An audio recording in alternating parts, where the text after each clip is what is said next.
Ja.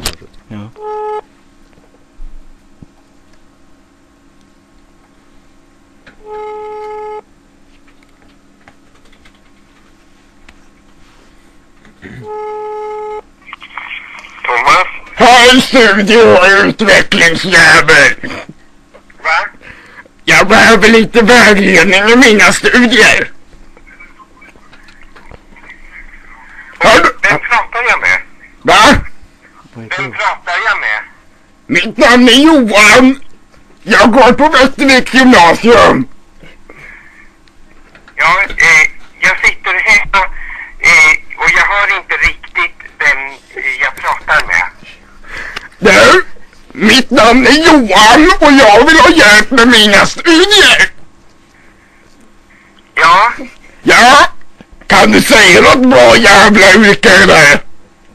ja. Kan du ringa på min privata telefon? Varför skulle jag göra det för? Vad fan får jag betalt för det då?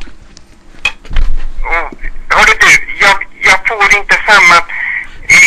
du ringa på hemtelefon så jag hör vad du säger. För jag hör inte, jag har så dålig mottagning. Hörru, vad fan vill du mig egentligen? Sluta ring mig! Jag börjar bli irriterad. Jag vet inte vem du är. Mitt namn är Johan. Va? Mitt namn är Johan. Johan Eriksson. Eriksson. Ja, okej. Ja men du, säg ditt privata nummer då så vi får prata lite kul saker tillsammans över en kopp kaffe kanske. Hörde? Ja, Ja, jag ska bara hämta penna och ett pappershelvete. ja. Visst, gör det. Ja, men du, jag tar ut en penna ur röven. Så snälla, säg mig numret här för fan. Kom igen. Ja, Vad är det? jag behöver numret, tack. 0490 0490. 40915. Vad var det sista du sa? 15. Nej, men den sista siffran. 15. Nej, den sista, inte de två sista, den sista. 0490. Nej, men det var ju de första siffrorna. Jag vill ha den näst sista.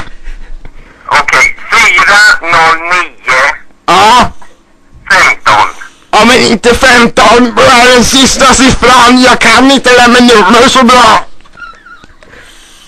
409. Nej, det... Ja, men kan du bara... Alltså... Aha, tack så mycket. Jag förstår jag. Du, jag ringer upp dig snart då. Ja, det är bra det. Ja, men fy fan vad grejt. Ha det bra, polare. Ja. Jag kommer att snå. Det är ju bara 5 minuter då. Ja, men jag är sen. Nu måste lyssna på den här bilen. Ja, det är inte bra.